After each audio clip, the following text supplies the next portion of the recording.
सुरेंद्र राजपूत जी आगे मुझे उनसे सवाल पूछना है। सुरेंद्र राजपूत जी, पहला सवाल तो ये है कि मैं कल से आपको बड़ी बेसब्री से ढूंढ रहा था, क्योंकि मैं कहीं आपके खो गए थे कमांड में क्या जो मैं ढूंढ रहे हैं आप? अब बता रहा हूँ क्यों ढूंढ रहा हूँ, मैं आप समझ जाइएगा।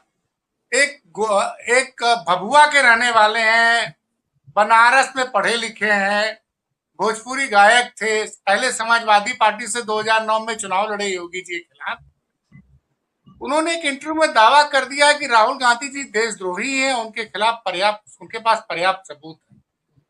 तो मुझे लगा कि सुरेंद्र राजपूत जी बता पाएंगे भाई कि भाई इस पे मैं जरा इनका रिएक्शन जानना चाहता हूँ कि ये जो भाजपा वाले, और कल आपके नेता ने एक बड़ा बढ़िया वीडियो शेयर कर दिया, मतलब वहां मैं राहुल गांधी की तारीफ करना पड़ूंगा करूंगा कि उन्होंने उन छात्रों के साथ अपना वीडियो शेयर किया और उनको बताया कि ये स्वराष्ट्र के एजेंट हैं, ये राष्ट्रद्रोही हैं, जिन्होंने सीबीएसई की पूरी पूरी पूरी पोल खोल के रख दी और योगी सरकार की शिक्षा मंत्री को सीबीएसई घोटाले पे माफी मांगने के लिए मजबूर कर दिया। तो जो बताइए सर, चीज अब आपके नेता को देशद्रोही बता रहे हैं सांसद जी और कह रहे हैं उनके सबूत हैं। नहीं, तो अगर जिस आदमी के पास हमारे नेता के खिलाफ या किसी भी देश के व्यक्ति के खिलाफ सबूत हैं और वो सबूत मान्य हैं, कोर्ट में मान्य हैं, मजबूत हैं, तो वो सबूत उन्हें टीवी पर देने चाहिए या सुरक्षा एजेंसियों को देने चाहिए। देशद्रोह तो एक बहुत बड़ा अपराध है। ऐसे में तो चाहे कोई कितना भी बड़ा नेता हो, कितना भी, अगर उनके खिलाफ कोई सबूत है और वो टीवी पे दे रहे हैं और वो सुरक्षा एजेंसियों को नहीं दे रहे हैं, तो देश की सुरक्षा को वो खतरे में डाल रहे हैं। देश की एकता अखंडता को खतरे में वो भारतीय जनता पार्टी के सांसद डाल रहे हैं। आप तो उन्हीं ऐसे की ऐसे देशभक्ति पर सवाल उठा हाँ दे हाँ, रहे हैं। नहीं नहीं, ऐसे ऐसे आदमी के खिलाफ तो क्या राष्ट्रद्रोह में कार्रवाई नहीं होनी चाहिए? क्या नरेंद्र मोदी जी की एनआईए को तुरंत उन्हें नहीं पकड़ लेना चाहिए कि भाई तुमने अब तक सबूत काहे छुपा के रखे? ऐसे आदमी को तो तुरंत फांसी हो जानी चाहिए।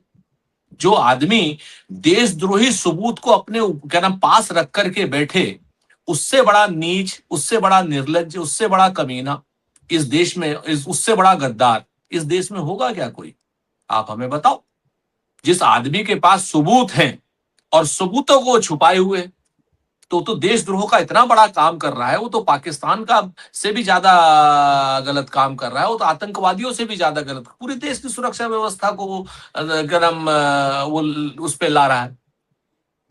तो ऐसे आदमी की जगह तो जेल नहीं, उसको तो हाथ के हाथ, मतलब तुरंत त्वरित गति से फांसी होनी चाहिए, जो देशद्रोह के सबूतों को अपने पास रख करके बैठा हुआ। और अगर वो मानसिक रूप से असंतुलित है, पागल है, तो भाई उसका इलाज जो है, अभी योगी जी की सरकार है उत्तर प्रदेश में, आगरा में एक पागल खाना है, वहां पर 1 रुपए में पर्ची बननी चाहिए, क्योंकि पुराने शासनकाल में 1 रुपए की पर्ची थी, तो 1 रुपए की पर्ची में उसका इलाज होना चाहिए। ये दोनों चीजें भारतीय जनता पार्टी को और उस सांसद को तय करनी है कि वो पागल है, और या फिर सरकार बताए कि वो इतना बड़ा देशद्रोही कि देशद्रोह के सबूतों को छुपा करके देश के साथ गद्दारी कर रहा है। तो ऐसे आदमी का तो किसी भी सूरत में वो संसद में रहने लायक तो है नहीं। तो संसद सदस्यता तो हम ओम बिरला जी से भी कहेंगे, अगर आपका चैनल देखते हो, अभी देखते नहीं होंगे, तो वो आपका मतलब भाई क्या नाम, उनकी सदस्यता भी समाप्त करें, क्योंकि वो तो सब सत्ता समर्थक चैनल देखते हैं ना। तो हमारा क्या मानना है कि ऐसे शख्स के ऊपर अपना समय नहीं बर्बाद करना चाहिए, सुरक्षा एजेंसियों को कार्रवाई करनी चाहिए ऐसे उस पर। रही बात हमारे नेता की, तो हमारे नेता पर हम टिप्पणी उस देशद्रोही आदमी की वजह से नहीं करेंगे। हमारे नेता पर हम टिप्पणी करेंगे उस परिवार के आधार पर करेंगे, जो परिवार 48 साल आजादी के आंदोलन में जेल में रहा। हम उस आधार पर टिप्पणी करेंगे कि जिसके नाना परनाना जो थे 10 साल लगातार जेल में रहे और एक बार भी माफी नहीं मांगी। हम उस आधार पर करेंगे जो उसके पिता और उसकी दादी देश पर कुर्बान हो गए, उफ तक नहीं की। हम उस आधार पर टिप्पणी करेंगे जिसके परिवार के नेतृत्व में एक पाकिस्तान के 2 पाकिस्तान कर दिए थे हिंदुस्तान की फोर्सेस ने, हमारी बहादुर सेना ने। हम उस आधार पर टिप्पणी कर सकते हैं कि जो जब उनको देश मिला था पंडित जवाहरलाल नेहरू को, उनके परनाना को, तो मात्र 150 करोड़ रुपए के आसपास का बजट था, और उसमें उन्होंने रिसर्च इंस्टीट्यूट बनाए, एम्स बनाए, आईआईटी बनाई, ललित कला अकादमी बनाई, उन्होंने जो है भाखड़ा नंगल डैम बनाया, उन्होंने इतने ज्यादा काम कर दिए, उन्होंने पीएसयू सारे बनाए जिनको बेच बेच आज की डेट में लोग खा रहे हैं। उन्होंने जल जमीन जंगल के कानून बनाए। उन्होंने लोगों को आत्मनिर्भर और आत्मसम्मान से रहने का वादा किया, बीएचईएल वगैरह सारी बनाई। तो उन्होंने तो उस परिवार के आधार पर तो हम काम करें जिसके पिता ने जो है आपका पंचायती राज जैसा सिस्टम दिया, कंप्यूटराइजेशन दिया, डिजिटलाइजेशन हिंदुस्तान को दिया। एक पंचायती राज की मैं बात बताऊं आपसे आलोक भाई, आप तो काफी समय से काम कर रहे हैं। एक पंचायती राज अधिनियम से राहुल गांधी जी की एक दस्तखत से 29 लाख नए राजनीतिक पद सृजित हुए थे। 29 लाख एक दस्तखत से, पूरे देश में 29 लाख क्या पद। बता रहे हैं कि 29 लाख नौकरियां आई थी? राजनीतिक पद,